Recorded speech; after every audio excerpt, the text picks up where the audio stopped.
योगसार टीका योगेंद्र देवनी रचना ब्रह्मचारी शीतल प्रसाद जी ने टीका एम परिहार विशुद्धि चारित्रनी बात चाले छे। परिहार विशुद्धिनी अहीं आगळ वात करी कि मिथ्यात्वादी विषयों त्याग करीने सम्यक दर्शननी विशेष शुद्धि प्राप्त करवी ते परिहार विशुद्धि है।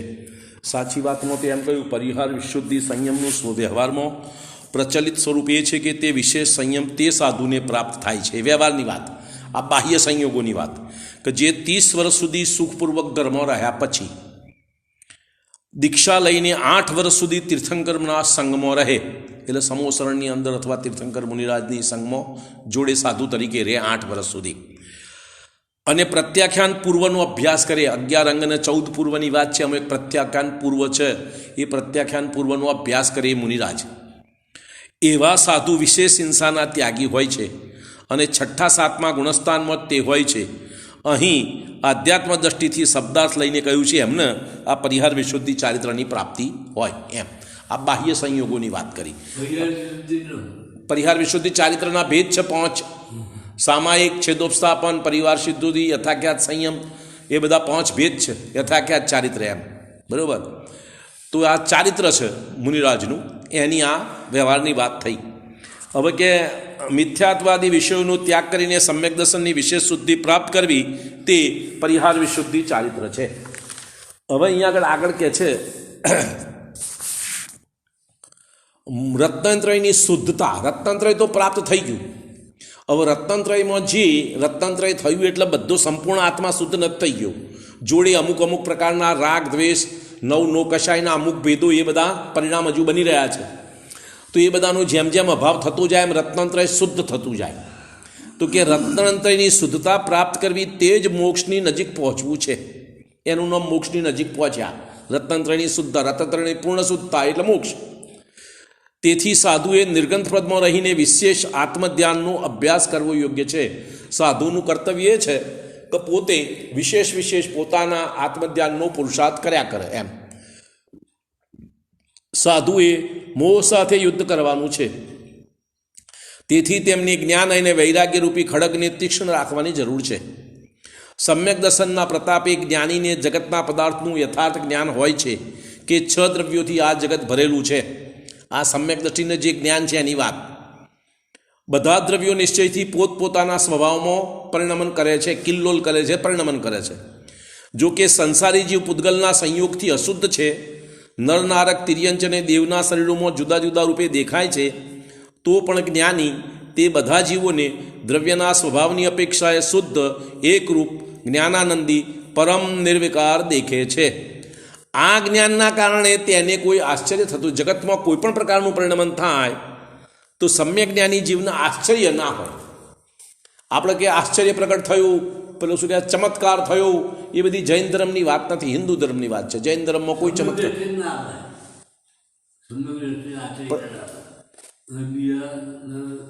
મારી જૈન ધર્મની અંદર ચમત્કાર આશ્ચર્ય નથી તો તમે મિથ્યા દ્રષ્ટિ જૈન ધર્મમાં છો। મિથ્યા દ્રષ્ટિ જૈન ધર્મમાં છે જૈન ધર્મની બહાર છે। તમે જૈનના ઘેર જન્મ્યા તો બરોબર છે જૈન કુળમાં જન્મ્યા તેથી શું થઈ ગયું આ કુળ તમારું કાયમી છે। આ ભાવ પતી ગયા પછી શું થશે ગમે તે ભાવમાં જશો તો તમે ક્યાં જૈન છો। જૈન તો સમ્યક દ્રષ્ટિ થયો તે જૈન તો આશ્ચર્ય કોને છે મિથ્યા દ્રષ્ટિને સમ્યક દ્રષ્ટિને નથી। જૈન માર્ગમાં એટલે જૈન ધર્મની અંદર ભગવાનના ઉપદેશમાં કોઈ ચમત્કાર આશ્ચર્યની વાત છે જ નહીં। ચમત્કાર આશ્ચર્ય તો અજ્ઞાનીઓનો વિષય છે। હિન્દુ ધર્મની અંદર ચમત્કારની વાતો કરે છે અન્ય ધર્મોમાં ચમત્કારની વાત છે જૈન ધર્મમાં નહીં બરાબર। આપણે મિથ્યા દ્રષ્ટિએ છીએ આપણો દોષ। આપણે મિથ્યા દ્રષ્ટિ એટલે જૈન માર્ગમાં જૈન માર્ગ કોણ જૈન માર્ગી સમ્યક દ્રષ્ટિ। મિથ્યા દ્રષ્ટિ થોડો જૈન માર્ગી છે બરાબર। આ જ્ઞાનના કારણે તેને કોઈ આશ્ચર્ય થતું નથી। તે 6 દ્રવ્યોના મૂળ ગુણ અને પર્યાયોના સ્વરૂપને કેવળ જ્ઞાનીની જેમ યથાર્થ અને શંકા રહિત જાણે છે। કેવળ જ્ઞાની અને શ્રુત કેવલી બેમાં એટલો ફરક શ્રુત કેવલી શ્રુત જ્ઞાન વડે સમગ્ર લોકાલોકને જાણે છે અને કેવળ જ્ઞાની પ્રત્યક્ષ લોકાલોકને જાણે છે। પ્રત્યક્ષ પરોક્ષનો ભેદ સાચા ખોટાનો ફરક નહીં। જેવું જાણે છે કેવલી ભગવાન એવું જ શ્રુત કેવલી જાણે છે। અને શ્રુત કેવલી પૂરેપૂરું જાણે છે, જેટલું કેવલી ભગવાન જાણે છે એટલું જાણે છે, ઓછું નહીં. અને સામાન્ય શ્રુત જ્ઞાની એટલે સમ્યક શ્રુત જ્ઞાની કેવલી ભગવાન જાણે છે એના કરતાં ઓછું જાણે છે, પણ જે જાણે છે તે સમ્યક, ભૂલ નહીં. પોઈન્ટ સમજમાં આવે છે? શું કહ્યું? સમ્યક શ્રુત જ્ઞાની એટલે સમ્યક જ્ઞાની જે જાણે છે તે કેવળી ભગવાન કરતાં ઓછું જાણે છે, પરોક્ષ જાણે છે, પણ જેટલું જાણે છે કેવલી ભગવાન કરતાં વિપરીત નહીં. એમ પોઈન્ટ સમજમાં આવે છે? બરોબર.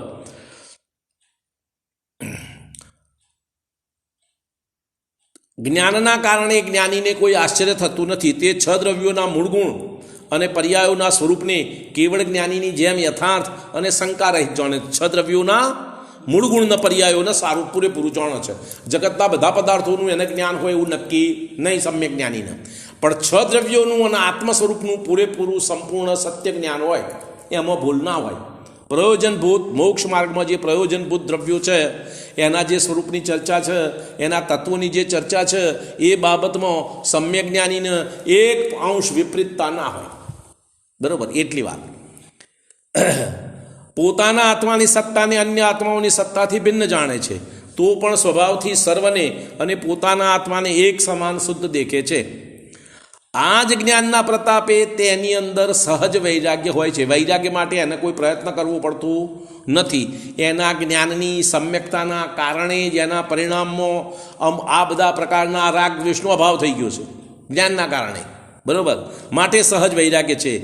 એક પોતાનું શુદ્ધ આત્મિક પદ્ધત સાર છે, ઉત્તમ છે, ગ્રહણ કરવા યોગ્ય છે. સિદ્ધ પદની જ પ્રાપ્તિ કરવી જોઈએ. ચારે ગતિના ક્ષણિક પદ બધા ત્યાગવા યોગ્ય છે. સંસારના જે બધા પદ છે કયા કયા છે? ઇન્દ્રિયો સુખને આકુરતારૂપ, પરાધીન, નાશવંત, પાપનું બંધ કરનાર, અતૃપ્તિ કરનાર તથા હે સમજી ચૂક્યા છે. આ જે બધા પદો કહે છે આવા છે. બરાબર? હા, લૌકિક પદમાં કોણ કોણ? ચક્રવર્તી, તીર્થંકર, બળભદ્ર. બરોબર? એ બધા અલૌકિક પદ. હા, કે જુઓ, એ આકુરતારૂપ, પરાધીન, નાશવંત, પાપનો બંધ કરનાર, અતૃપ્તિ કરનાર તથા હે સમજી ચૂક્યા છે. આ 63 સલાકા પુરુષો, 24 તીર્થંકર સિવાયના બાકીના બધા. શું કહ્યું? આ બધા 63 સલાકા પુરુષોનો ભેદ બોલું છું. એ બધા હે છે, પરાધીન છે, દુઃખરૂપ છે, આકુરતારૂપ છે, એને સમ્યક દ્રષ્ટિ હે જાણે છે, ઉપાદેય નથી માનતો. બધું અંદર આવી જાય, બધા પદ બોલા છે. જુઓ, ફરતી બોલું. તેથી તે ભોગવિલાસના હેતુથી ચક્રવર્તી પદ, નારાયણ પદ, બળભદ્ર પદ, પ્રતિનારાયણ પદ, રાજપદ, શ્રેષ્ઠીપદ, ઇન્દ્રપદ આદિ ઈચ્છતા નથી. તેમનામાં પૂર્ણ વૈરાગ્ય છે કે બધાય આઠે કર્મોનો સંયોગ મટાડવા યોગ્ય છે. કેવા? આઠે કર્મનું. પછી પુણ્ય ક્યાં આવ્યું? આવ્યું ને, બાકી ના રહ્યું ને. બરાબર? સંયોગ મટાડવા યોગ્ય છે. બધા જ રાગાદી વિભાવ ત્યાગવા યોગ્ય છે, સર કોઈ પ્રકારના. બધા જ શરીર અને ભોગ સામગ્રીનો સંયોગ દૂર કરવા યોગ્ય છે.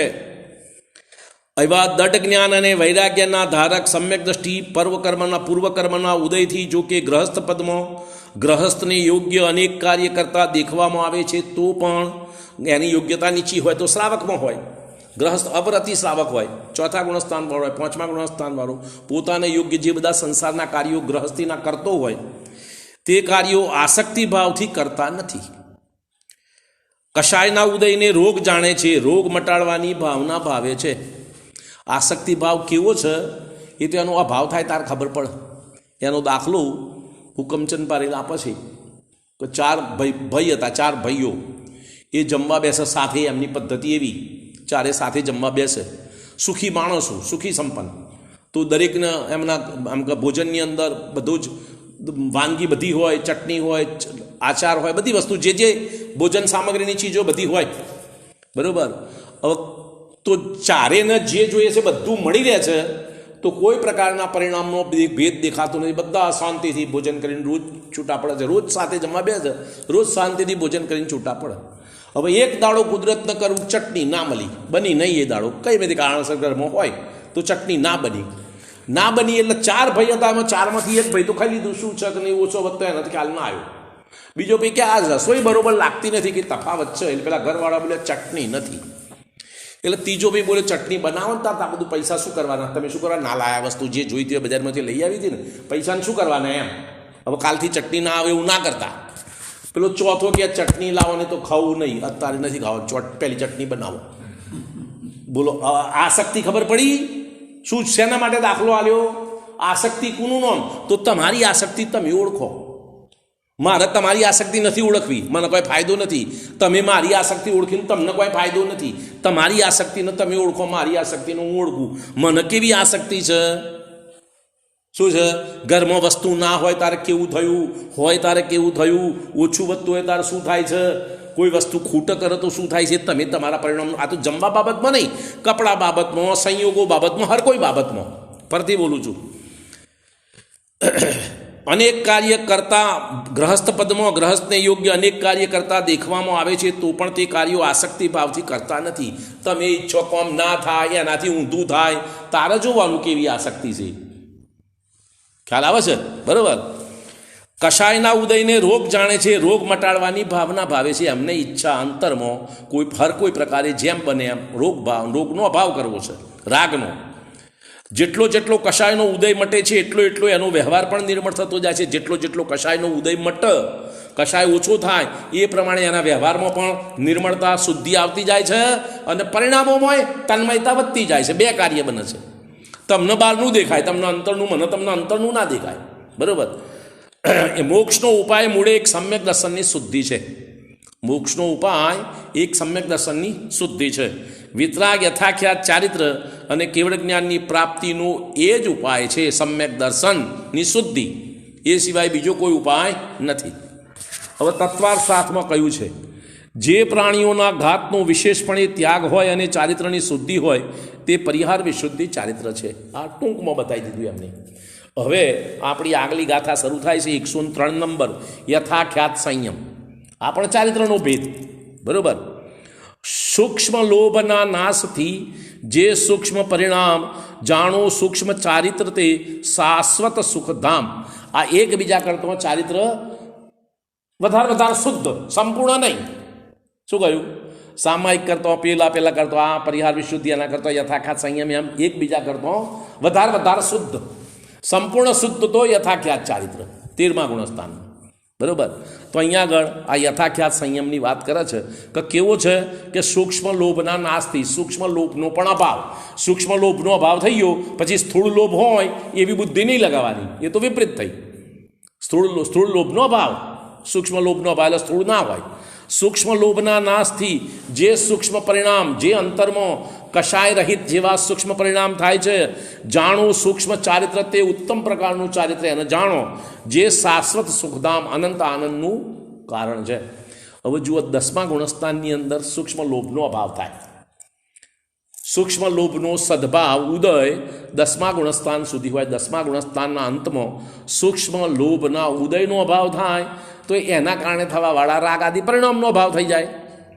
અને એ પછી જો ઉપસમ શ્રેણી મળેલી હોય તો ઉપસમ 11મું ગુણસ્થાન પ્રાપ્ત કરે, અને ક્ષપક શ્રેણી મળી હોય તો 12મું ગુણસ્થાન પ્રાપ્ત કરે. એ મુનિરાજ. હવે ઉપસમ ગુણસ્થાન પ્રાપ્ત કરે એમાં કોઈપણ પ્રકારના મોહનીય કર્મનો ઉદય નહીં હોવાથી સંપૂર્ણ ચારિત્ર, પૂર્ણ, જેવું તીર્થંકર ભગવાનના ચારિત્રનો ભોગવટો છે એવો ચારિત્રનો ભોગવટો 11મા ગુણસ્થાનમાં મુનિરાજનો છે. અને એવો જ ચારિત્રનો ભોગવટો 12મા ગુણસ્થાનમાં ક્ષપક શ્રેણીવાળાનો છે.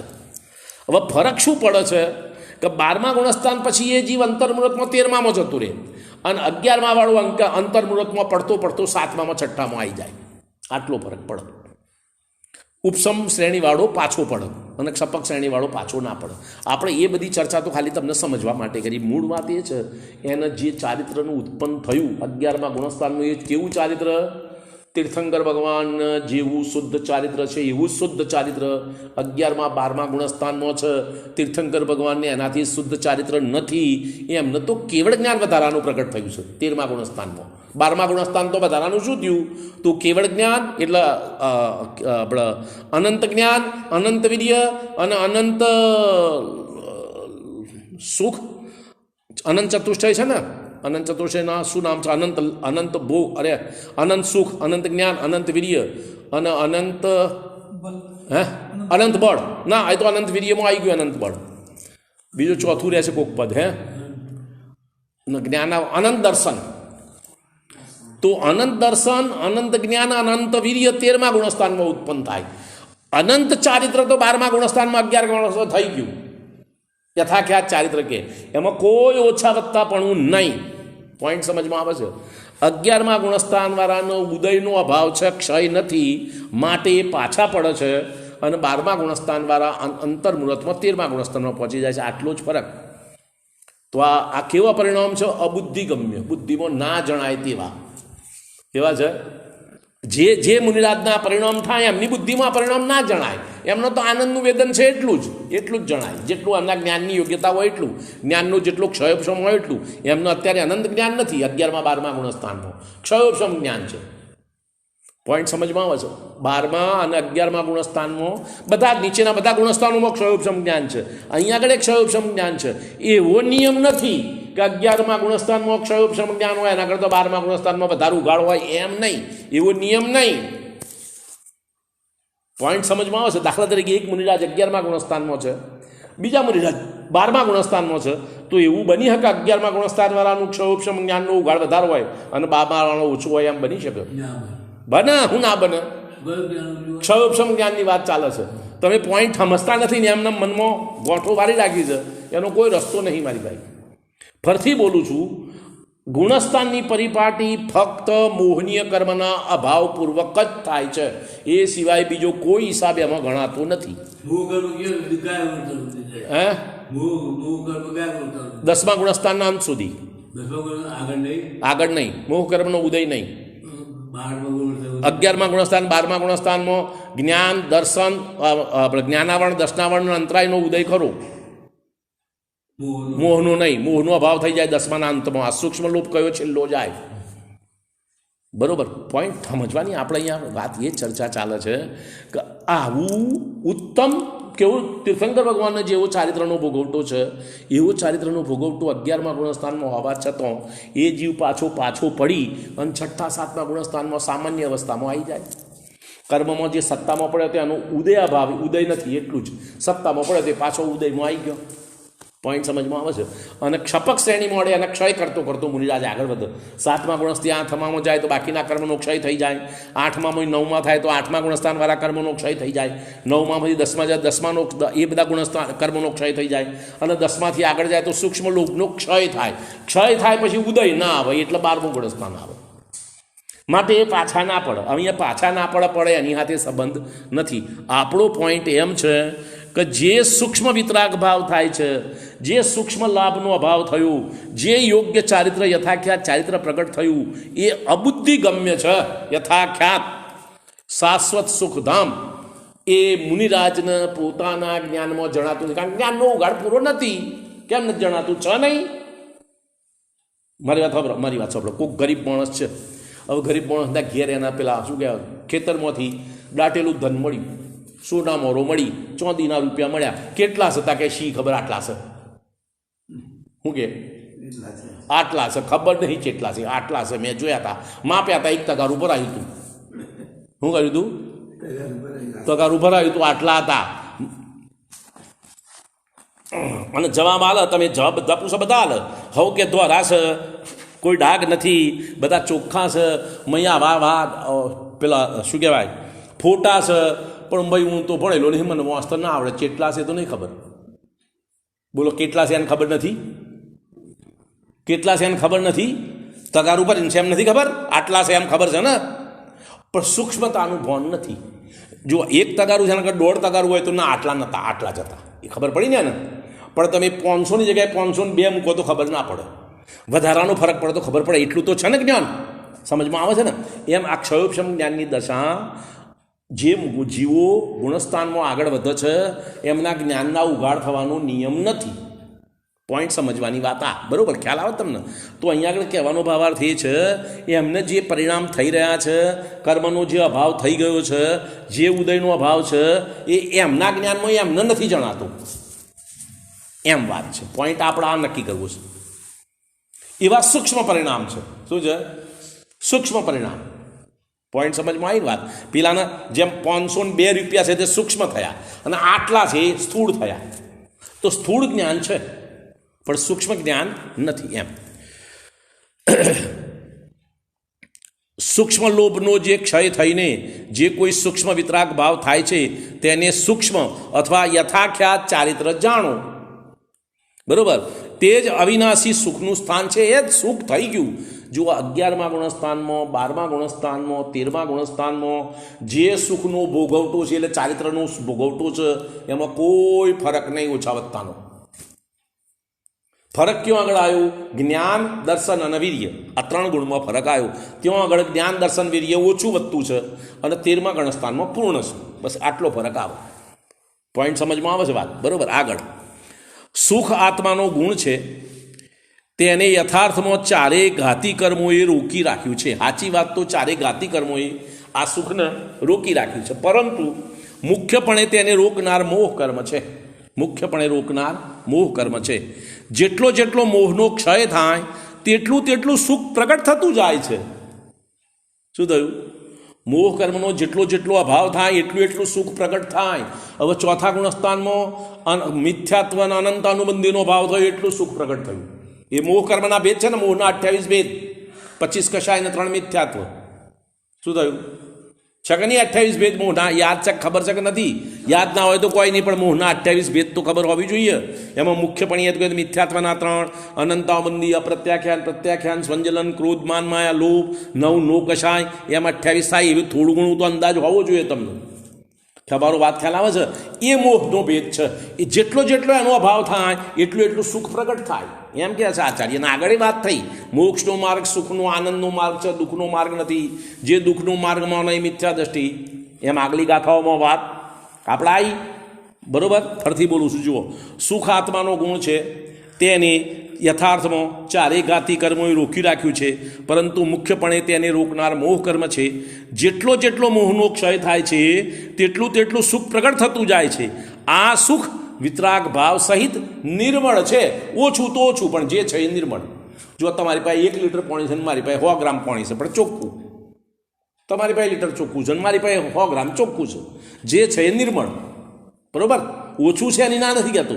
તો જે ગુણસ્થાનમાં જીવ હોય એ ગુણસ્થાન અનુસાર એને નિર્મળ વિતરાગ ભાવ હોય, સુખનો ભોગવટો હોય, એમ વાત છે. 4થા ગુણસ્થાનમાં જે સુખનો ભોગવટો છે, કયો સુખ? ઇન્દ્રિય સુખ નહીં, અતિન્દ્રિય સુખની વાત ચાલે છે. કયું? અતિન્દ્રિય સુખ. અતિન્દ્રિય સુખનો ભોગવટો એના 4થા ગુણસ્થાનમાં હોય.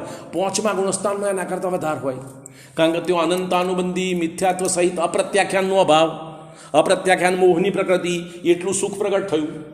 6ઠ્ઠા ગુણસ્થાનમાં પ્રત્યાખ્યાનનો અભાવ, એટલું સુખ વધારે પ્રગટ થયું. 7મા ગુણસ્થાનમાં સંજલનનો તીવ્ર ઉદયનો અભાવ, મંદ ઉદય થઈ ગયું, એટલું સુખ વધારે પ્રગટ થયું. એમ પોઈન્ટ સમજમાં આવે છે? બરોબર. જેટલો મોહનો ક્ષય થાય છે તેમાં તેટલું સુખ પ્રગટ થતું જાય છે. આ સુખ વિતરાગ ભાવ સહિત નિર્મળ છે. ક્ષાયિક સમ્યક દ્રષ્ટિ જીવ 4 અનંતાનુબંધી કશાય અને દર્શન મોહની 3 પ્રકૃતિઓનું જ્યારે ક્ષય કરી નાખે છે ત્યારે ક્ષાયિક સમ્યક્ત્વ અને સ્વરૂપ આચરણ પ્રગટ થઈ જાય છે. આ શક્તિઓ પ્રગટ થતો જ્યારે જ્ઞાની પોતાના ઉપયોગને પોતાના આત્મામાં સ્થિર કરે છે ત્યારે જ સ્વરૂપનો અનુભવ આવે છે અને અતિન્દ્રિય આનંદનો સ્વાદ આવે છે. હવે શું થાય છે કે એને ક્ષાયિક સમ્યક દ્રષ્ટિનો દાખલો લીધો. ઉપસમવાળાનો પણ જેટલો સમય ઉપસમ રહે છૂટી જાય પછી કશું નહીં. અને ક્ષાયિકવાળાનો તો કાયમ માટે કર્મનો ઉદય જ નથી, કર્મ જ નથી, સત્તા જ નથી, એટલે ઉદય આવવાનો સવાલ નથી. કયા કર્મની સત્તા નથી? મિથ્યાત્વની, અનંતાનુબંધીની. આ 7 પ્રકૃતિની સત્તા ક્ષાયિક સમ્યક દ્રષ્ટિનો હોતી જ નથી. કર્મનો જ અભાવ થઈ ગયો એટલે એનો ઉદય ના આવે. પણ એના આનંદનો ભોગવટો ક્યારે થાય? જ્યારે જ્ઞાની પોતાના ઉપયોગને પોતાના આત્મામાં સ્થિર કરે છે ત્યારે સ્વરૂપનો અનુભવ આવે છે અને અતિન્દ્રિય આનંદનો સ્વાદ આવે છે. આટલી વાત. હવે બીજો પોઈન્ટ સમજો. અતિન્દ્રિય આનંદનો સ્વાદ આવ્યો એ તો એના જ્ઞાનમાં જણાય છે. જ્ઞાનમાં એનું પોતાનું જ્ઞાન તો છે ને, ક્ષયોપશમ જ્ઞાન.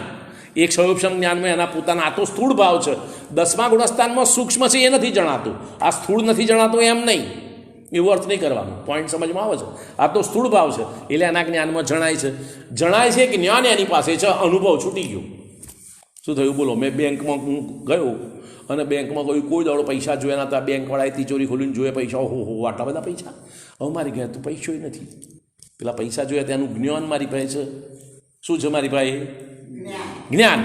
તો આત્મ અનુભવ આ ચોથા ગુણસ્થાનવાળાએ કર્યો, એ આનંદની અનુભૂતિ થઈ, એ આનંદનું જ્ઞાન એની પાસે કાયમ માટે છે. કારણ કે ક્ષાયિક સમ્યક દ્રષ્ટિનો સમ્યક દર્શનનો અભાવ થવાનો જ નથી, મિથ્યા દ્રષ્ટિ થવાનો જ નથી. આનંદ ના હોય એ જુદી વાત, આનંદનું જ્ઞાન ના હોય નહીં. આનંદ ક્યારે હોય? જ્યારે જ્યારે અનુભવ કરે ત્યારે. બાકીના સમયમાં એની પાસે આનંદનું જ્ઞાન તો છે. પોઈન્ટ સમજમાં? હે હા, ચાલુ આનંદ હોય ને કોણ મેળવવાનો પ્રયત્ન ના કરે? કરે છે એને કોઈ ના કરે એવી તો વાત ડફોડ ના હોય ને કોઈ. બરોબર. હવે જ્ઞાની જ્યારે પોતાના ઉપયોગને પોતાના આત્મામાં સ્થિર કરે છે ત્યારે જ સ્વરૂપનો અનુભવ આવે છે અને અતિન્દ્રિય આનંદનો સ્વાદ આવે છે. અવિરત સમ્યક દર્શન ચોથા ગુણસ્થાનમાં પણ આ સુખનું પ્રગટપણું થઈ જાય છે. આ અતિન્દ્રિય આનંદનું પ્રગટપણું ચોથા ગુણસ્થાનમાં થાય છે. જેટલું ઓછું થાય છે, પાંચમા ગુણસ્થાનમાં એના કરતાં વધારે હોય, છઠ્ઠામાં એના કરતાં વધારે હોય, સાતમામાં એના કરતાં વધારે હોય, એની ના નથી. પણ ચોથામાં ના હોય એમ નહીં. બરોબર. પછી એક ક્ષાયિક સમ્યક દ્રષ્ટિ જીવ જેટલો સ્વાનુભવનો અભ્યાસ કરે છે એટલો કષાયનો રસ ઓછો ઉદયમાં આવે છે. હવે આટલું કાર્ય બની ગયું. હવે એની પ્રેક્ટિસ ચાલે છે અનુભવની. જેટલો આત્માનો અનુભવ વિશેષ કરતો જાય જ્ઞાની, એટલું સત્તામાં રહેલા કર્મની ફળ આપવાની શક્તિ ઘટતી જાય. રસ એટલે ફળ.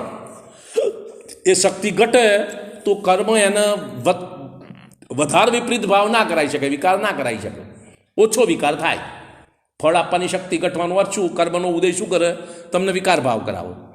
હવે જ્ઞાની જીવ આત્મ અનુભૂતિ વારંવાર કરે છે, એના કારણે સત્તામાં રહેલા કર્મનો રસ ફળ આપવાની શક્તિ ઘટી જાય છે, અનુભાગ ઘટી જાય છે.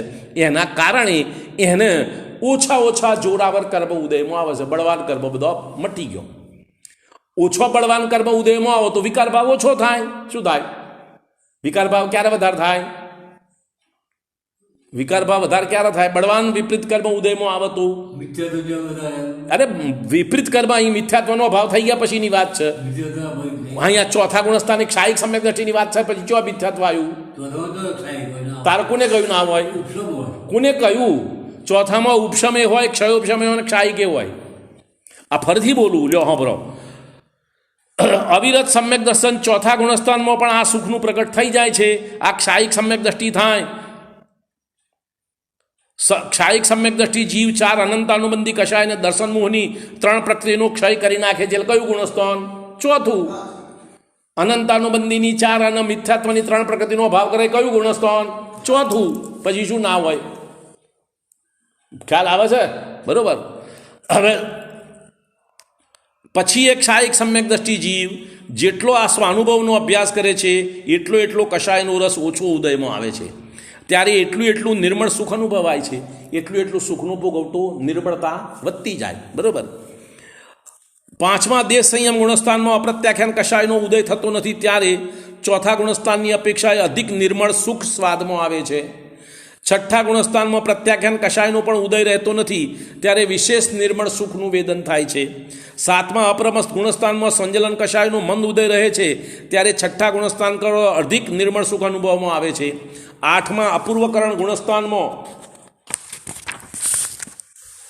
સ્વજલન કષાયનો અતિ મંદ ઉદય થાય છે, ત્યારે એથી પણ વધારે નિર્મળ સુખ સ્વાદમાં આવે છે. નવમા અનિવૃત્તિ ગુણસ્થાનમાં અતિશય મંદ કષાયનો ઉદય રહે છે, ત્યારે વિતરાગ ભાવની શક્તિ વધતી જાય છે. તે કારણે યોગી અનિવૃત્તિકરણના બીજા ભાગમાં અપ્રત્યાખ્યાન 4, પ્રત્યાખ્યાન 4 અને 8 કષાયમિક કર્મોની સત્તાનો ક્ષય કરી નાખે છે. જો હવે આ બધી વાસ્તુ તમારા સમજવા માટે થોડુંક તમને બેકગ્રાઉન્ડ સમજાવી દઉં, પાયાની વાત. જે કર્મના ઉદયનો અભાવ કયો એટલે એક વખતે એના સત્તાનો ભાવ છે એમ નહીં સમજવાનું. ક્ષાયિક સમ્યક દ્રષ્ટિ પણ જ્યારે ગુણસ્થાનમાં આગળ વધે ત્યારે એને બાકીના કર્મનો ક્ષય થઈ જાય એવું નહીં. એ તો ક્ષપક શ્રેણી મોડે તો જ, ના મોડે તો નહીં. પોઈન્ટ સમજવાની વાત. પૂરું શું કહું છું? જ્યારે ક્ષાયિક સમ્યક દ્રષ્ટિ પાંચમા ગુણસ્થાનનો વ્રત અંગીકાર કરે, છઠ્ઠા સાતમા ગુણસ્થાનમાં હોય અને જે વ્રત અંગીકાર કરે એના પરિણામની નિર્મળતાના કારણે તે પ્રકારના કર્મના ઉદયનો અભાવ હોય, પણ તે પ્રકારના કર્મનો અભાવ થઈ જાય એમ નહીં. સત્તામાં તો રે કર્મ. ક્ષાયિક સમ્યક દ્રષ્ટિનો પણ ક્યારે અભાવ થાય? સાતમા ગુણસ્થાનથી ઉપર ચઢ અને ક્ષપક શ્રેણી મોડી હોય તો, નહીં તો નહીં. અરે આ પૂરી વાત તો સાંભળતો નહીં ને એકદમ ઠોકમ ઠોક કરે છે.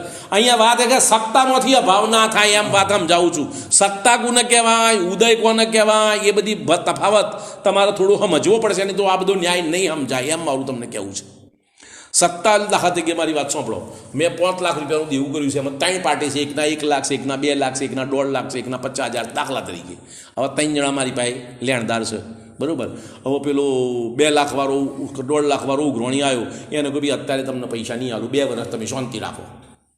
એટલે 2 વર્ષ શાંતિ રાખી એટલે ઉદયનો અભાવ, સત્તામાંથી અભાવ થયો, દેવું તો બાકી. પોઈન્ટ સમજમાં આવી વાત. પછી 50,000નું દેવું ચૂકવી દીધું, 50,000નું દેવું ચૂકવી દીધું, સત્તામાંથી અભાવ, ઉદય નહીં ને સત્તાય નહીં. હવે 2 જ જણા ઉઘરાણી વાળા રહ્યા, 3 ના રહ્યા. પોઈન્ટ સમજમાં આવે છે ને વાત. એમ અહીંયા આગળ ક્ષાયિક સમ્યક દ્રષ્ટિ જીવને મિથ્યાત્વ અનંતાનુબંધીનો જ અભાવ થાય છે સત્તામાંથી, બાકીના કર્મનો ઉદયનો અભાવ છે, સત્તાનો અભાવ નહીં. એક ક્ષાયિક સમ્યક દ્રષ્ટિને સત્તામાંથી કર્મનો અભાવ ક્યારે થશે? જ્યારે ક્ષપક શ્રેણી મળીને 8માંથી ઉપર ગુણસ્થાનમાં જશે તારો. એમ સમજવું છે, પોઈન્ટ એ સમજાવું છું, બરાબર. કારણ કે ક્ષાયિક સમ્યક દ્રષ્ટિ હોય એટલે મુનિ વર્તમાંથી પાછો ના પડે એવો નિયમ છે. ક્ષાયિક સમ્યક દ્રષ્ટિને ઓછામાં ઓછા 3 ભાવ થાય. શું થાય? અત્યારે આ ભાવમાં ક્ષાયિક સમ્યક દ્રષ્ટિને પ્રાપ્ત કર્યું હોય અને મુનિપદ ધારણ કરે અને નિર્વાણ મોક્ષની પ્રાપ્તિ ના થાય તો દેવભાવમાં જાય. દેવભાવમાં જાય તો અહીંયા આગળ તો મુનિમાં તો 7મા ગુણસ્થાનમાં હતા, અને દેવમાં જાય ત્યારે 4થું ગુણસ્થાન થઈ જાય, તો પાછા પડી ગયા ને ક્ષાયિક સમ્યક દ્રષ્ટિ. તો એ પાછા પડ્યા કે નહીં? પોઈન્ટ સમજમાં આવે છે સુંદરલાલ? સાંભળો, ક્ષાયિક સમ્યક દ્રષ્ટિ જીવ આ ભાવમાં મુનિપદ ધારણ કરે અને જો મોક્ષે ના જાય તો દેવગતિમાં જ જાય, બીજો કોઈ બંધ હોય એને. પોઈન્ટ સમજમાં આવે છે? તો દેવગતિમાં કયું ગુણસ્થાન? 4થું. અને મુનિપદમાં હતા ત્યારે કયું ગુણસ્થાન? 7મું, 6ઠું. 6ઠું 7મું હતું ને મુનિપદમાં. હે? અરે સુખની વધારે ગુણસ્થાનની વાત કરું છું, તમે પેલા જે પોઈન્ટ ચાલે છે એની વાત કરો. હા, પણ આમાં સુખની કયો વાત ચાલે છે? જે પોઈન્ટ ચાલે છે એની ચર્ચા નહીં તું સમજતો, અને બીજા તુક્કા લગાવું છું. અહીં મારો વાત અહીંયા આગળ એ છે કે ગુણસ્થાન એનું પડી જાય છે. કયું? ક્ષાયિક સમ્યક દ્રષ્ટિનું ગુણસ્થાન મુનિપદમાં 6ઠું 7મું હતું, એ દેવગતિમાં 4થું ગુણસ્થાન થયું, એટલે પદમાંથી નીચે પડ્યો. એમ મારું કહ્યું, 7મામાંથી 4થામાં આવ્યો ને. તો ક્ષાયિક સમ્યક દ્રષ્ટિ જીવ 4થામાં આવી શકે, પણ કર્મનો ક્ષય નથી કર્યો એની, એટલે એ કર્મ પાછો ઉદયમાં આવી જાય. હવે 4થા ગુણસ્થાનમાં ગયો તો ત્યાં આગળ પ્રત્યાખ્યાન, અપ્રત્યાખ્યાન, સ્વંજલન ત્રણેયનો ઉદય ચાલુ. પોઈન્ટ સમજ્યા? કેમ ઉદય ચાલુ થયો? સત્તામાં હતો. જ્યારે મુનિપદમાં ક્ષાયિક સમ્યક દ્રષ્ટિ હતો ત્યારે પણ એ કર્મ સત્તામાં હતો, પણ એનો ઉદય નહોતો. પોઈન્ટ સમજવાનો આ છે મારો પોઈન્ટ. એ તમારે થોડુંક વિશેષ તો સમજો નહીં તો આગળની ચર્ચા કરવાનો કોઈ અર્થ નહીં રહે. એટલા માટે આ માથાકૂટ કરું તમારી હાથે. તમને થોડો કંટાળો આવે પણ આનો કંઈ બીજો રસ્તો નથી. ઉદય વસ્તુ જુદી છે, સત્તા વસ્તુ જુદી છે. 4થા ગુણસ્થાનવાળા ક્ષાયિક સમ્યક દ્રષ્ટિ જીવને ફક્ત મિથ્યાત્વની 3 અનંતાનુબંધીની 4-7 પ્રકૃતિના જ સત્તામાંથી અભાવ, બાદી બધી પ્રકૃતિની સત્તા પડી છે અને ઉદયમાં આવતો નથી. બસ એટલી જ વાત. જ્યારે એનું ગુણસ્થાન પડી જાય ત્યારે પેલો સત્તામાં રહેલો કર્મ ઉદયમાં આવી જાય. એમ એ વાત, પોઈન્ટ આપણો આ ચાલે છે, બરોબર. હવે અહીંયા આગળ કહે છે અનિવૃત્તિકરણ, તે કારણે યોગી અનિવૃત્તિકરણ એટલે 9મા ગુણસ્થાનના બીજા ભાગમાં અપ્રત્યાખ્યાન 4, પ્રત્યાખ્યાન 4, આ 8 કષાય કર્મની સત્તાનો ક્ષય કરી નાખે છે. હવે આ ક્ષાયિક સમ્યક દ્રષ્ટિ 7મા ગુણસ્થાનથી આગળ વધે અને ક્ષપક શ્રેણી મોડે એટલે 8મામાં તો કોઈ કર્મનો ક્ષય ના થાય, પણ 9માની અંદર અપ્રત્યાખ્યાન, પ્રત્યાખ્યાન, ક્રોધ, માન, માયા, લોભની 4 દુ 8 પ્રકૃતિનો સત્તામાંથી અભાવ કરી નાખે છે, ક્ષય કરે છે. હવે એનો ઉદય એને ના આવે. સત્તા નથી તો ઉદય ક્યાંથી આવે? અને ઉદય ના આવે તો પડે નહીં નીચે. નીચે તો ક્યારે પડે? નીચેના કર્મનો ઉદય આવે તો.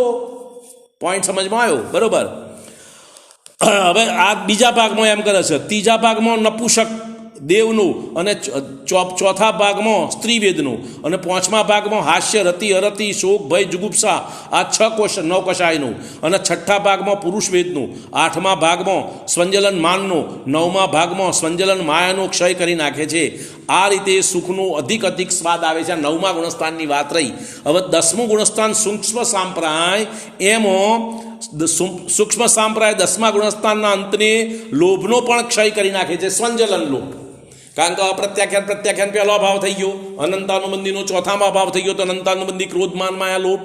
અપ્રત્યાખ્યાન ક્રોધમાનમાં આવેલો, પ્રત્યાખ્યાન ક્રોધમાનમાં આવેલો લોભનો 9મામાં અભાવ થયો. હવે સંજલન ક્રોધ માન માયાનો અભાવ થઈ ગયો, લોભ એકલો બાકી રહ્યો, એ 10મા ગુણસ્થાનના અંતમાં એનો અભાવ થાય છે એમ. બાકીના બધા કશાય હાસ્ય, રતિ, અરતિ, ભય, સુખ, જુગુપ્સા, 3 વેદ એ બધાનો 9માં અભાવ થઈ જાય છે એનો. બરાબર કે 10મા ગુણસ્થાનના અંતે લોભનો પણ ક્ષય કરી નાખે છે. પછી 12મા ગુણસ્થાનમાં જે એની અથાખ્યાત ચારિત્ર પ્રગટ કરીને શુદ્ધ સુખનો અનુભવ કરે છે. 12મા ગુણસ્થાનમાં એની અથાખ્યાત ચારિત્ર પ્રગટ થઈ જાય. એ ચારિત્રનો છેલ્લો ભેદ, 5 ભેદ ચારિત્રના. બરાબર. તો હવે અહીંયા આગળ યથાખ્યાત ચારિત્ર, 13મા ગુણસ્થાનમાં કોઈ એમાં યથાખ્યાત ચારિત્ર, તો એમાં ફરક બેમાં નથી, ચારિત્રમાં ફરક નથી. જ્ઞાન, દર્શન અને વીર્ય એની પૂર્ણતા 12મા ગુણસ્થાનમાં નથી, 13મામાં છે. આટલો તફાવત 12 અને 13 ગુણસ્થાનમાં. 28 પ્રકારના મોહ કર્મનો ક્ષય થવાથી નાશ ન થાય એવું સુખ પ્રગટ થઈ જાય છે. હવે આ જે સુખ પ્રગટ થયું યથાખ્યાત ચારિત્ર, એનો ક્યારેય પણ અભાવ થશે નહીં. જ્યારે યોગી દ્વિતીય શુક્લ ધ્યાનના બળથી જ્ઞાનાવળ, દર્શનાવળ, અંતરાય એ 3 કર્મોનો સર્વથા ક્ષય કરી નાખે છે. ત્યારે હવે જુઓ, 8માથી 10મા સુધી પહેલા પ્રકારનું શુક્લ ધ્યાન છે. શુક્લ ધ્યાનના 4 ભેદ છે. બરાબર. એના 4 ભેદમાં એકત્વ વિતર્ક વિચાર, અરે પૃથકત્વ વિતર્ક વિચાર, એકત્વ વિતર્ક અવિચાર, સૂક્ષ્મ ક્રિયા પ્રતિપાતી અને વિપરીત ક્રિયા નિવૃત્તિ, એમ 4 પ્રકારના શુક્લ ધ્યાનના ભેદ. એમાં પહેલા પ્રકારનું શુક્લ ધ્યાન 8માથી 10મા ગુણસ્થાન સુધી છે. બીજા પ્રકારનું શુક્લ ધ્યાન 12મા ગુણસ્થાનમાં પ્રગટ થાય છે એમ કહે છે. યોગી દ્વિતીય શુક્લ ધ્યાનના બળથી જ્ઞાનાવરણ, દર્શનાવરણ, અંતરાય એ 3 કર્મનો સર્વથા કરી નાખે છે. ત્યારે 13મા ગુણસ્થાનમાં આવીને કેવળ જ્ઞાની અરહંત પરમાત્મા થઈ જાય છે. તે જ સમયે નિજ આત્માનું પ્રત્યક્ષ દર્શન. પેલામાં આત્માનો અનુભૂતિ નથી ને, પણ પરોક્ષ હતી, જ્ઞાન અધૂરું હતું. વેદનમાં તો પ્રત્યક્ષ. બરાબર. પ્રત્યક્ષ જ્ઞાન દ્વારા પ્રત્યક્ષ અમૂર્તિક આત્માનું જ્ઞાન અને અનુભવ થઈ જાય છે. અત્યાર સુધી શ્રુત જ્ઞાન દ્વારા પરોક્ષ જ્ઞાન હતું. અત્યાર સુધી એમને શ્રુત જ્ઞાન દ્વારા 12મા ગુણસ્થાન વાળાને પરોક્ષ જ્ઞાન હતું. અંતરાય કર્મના નાશથી અનંત વીર્ય પ્રગટ થવાથી પરમ શુદ્ધ અને યથાર્થ સુખ અનંતકાળ સુધી સ્વાદ આપે તેવું પ્રગટી જાય છે. જુઓ બીજી વાત,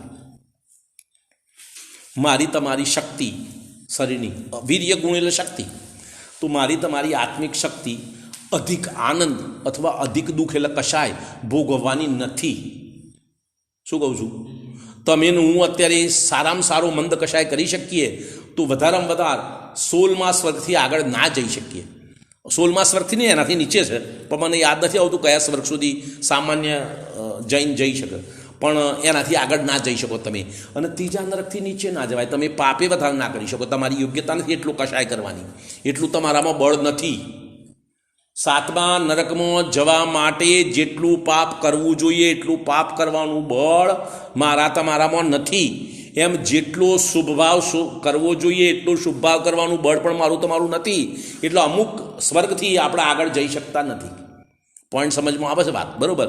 તો કે એ અત્યારે અમૂર્તિક આત્માનો અંતરાય કર્મનો નાશ થવાથી અનંત વીર્ય પ્રગટ થવાથી પરમ શુદ્ધ અને યથાર્થ સુખ અનંતકાળ સુધી સ્વાદ આપે એવું પ્રગટી જાય છે.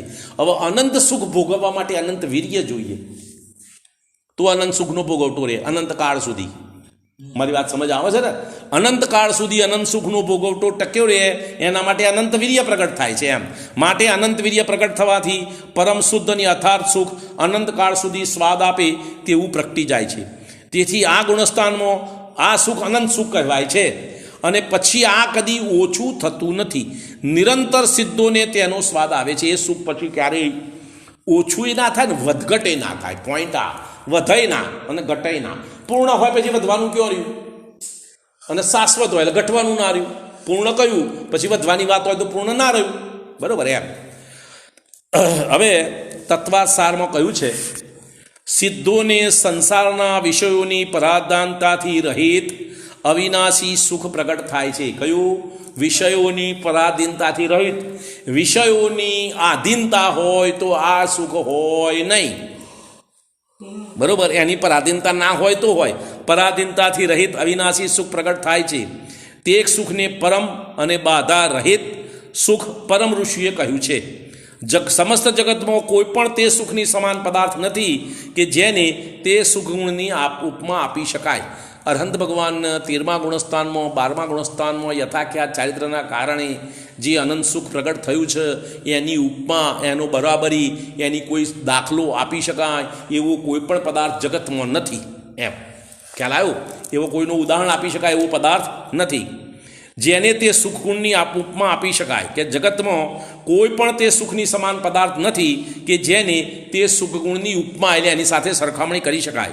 તેથી તે સુખને અનુપમ કહેવામાં આવ્યું છે. માટે આ અનંત સુખને અનુપમ કહેવાય છે અને કોઈની સાથે ઉપમા થઈ શકે એમ નથી. હવે આત્મા જ પંચપરમેષ્ઠી છે. કોણ? આત્મા પોતે પંચપરમેષ્ઠી. પંચપરમેષ્ઠી એટલે હા પણ કયા બોલો? હે પણ નોમ તો બોલો. પાંચ સાધુ. હા એમ એ પંચપરમેષ્ઠી કોણ છે? કોનો? મારો આત્મા મારો પંચપરમેષ્ઠી, તમારો આત્મા તમારો પંચપરમેષ્ઠી. અને આપણે પંચપરમેષ્ઠી બીજાના આત્મામાં ખોરીએ છીએ. એ પંચપરમેષ્ઠી હાચા, મારા નહીં. શું કહ્યું? દાખલા તરીકે નિર્ગ્રંથ સાધુ છે, ભાવલિંગી સંત છે, તીર્થંકર છે, અરહંત પરમાત્મા છે, સિદ્ધ પરમાત્મા છે, એ હાચા, જૂઠા નહીં. એ એમના, મારા નહીં. મારા પરમેષ્ઠી મારામાં, તમારા પરમેષ્ઠી તમારામાં પ્રગટ કરવાના છે. એ આપણા નથી. હા, જોઈને એનું સમજીને કરો. તમારામાં એ તમને કરી આલશે નહીં તો કોણ કરશે? શેનાથી કરશો? પણ અરે પણ શેનાથી કરશો? સાધન તમારી પાસે શું છે? શેના વડે? જ્ઞાન વડે. કોનું જ્ઞાન? તમારું. કોનું? મારું જ્ઞાન. મારા જ્ઞાનથી, મારા વસ્તુના, મારા આત્માના જ્ઞાન વડે, મારા જ્ઞાનથી મારા આત્માને જાણીને હું મારું આ પંચપરમેષ્ઠી પદ પ્રગટ કરી શકું. બીજો કોઈ ઉપાય નહીં જગતમાં. પેલું જાદુ મંતર કરી આલન, પેલું પીછી મારન, પેલું વાસક્ષેપ નાખન, પેલાનો આશીર્વાદ મલન તમને થાય, એ ભ્રમણા છે. એનાથી કશું વાત નથી. એટલા માટે કે આત્મા જ પંચપરમેષ્ઠી છે. આ 104મી ગાથા શરૂ થાય છે. ગાથા જોઈ લઈએ. આત્મા તે અનંત છે, સિદ્ધ નિશ્ચય એ જ, આચાર જ ઉજાય ને સાધુ નિશ્ચય તે જ. આત્મા જ પોતે અનંત છે, સિદ્ધ છે, આચાર્ય છે, ઉપાધ્યાય છે અને સાધુ છે. બધું પોતે જ છે. બરાબર? સમય થઈ ગયો છે. આગળની વાત કાલ ઉપર.